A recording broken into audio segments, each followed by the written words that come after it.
मुनि झा आ एकटा बहुत सुंदर सोहर गीत सुना रहल छी। तऽ सुनू, ई सोहर गीत छै, बहुत सुंदर गीत छै, अहूँ सबके नीक लागत।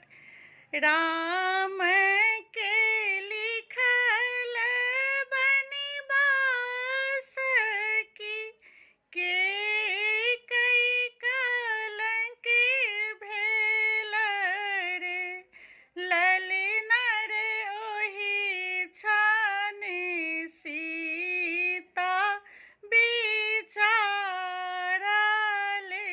राम बने रहता रे, जऊँ सीता रहती महल में, राखब नयन मेरे, ललिन रे अंगना ही कुआँ खुनाए,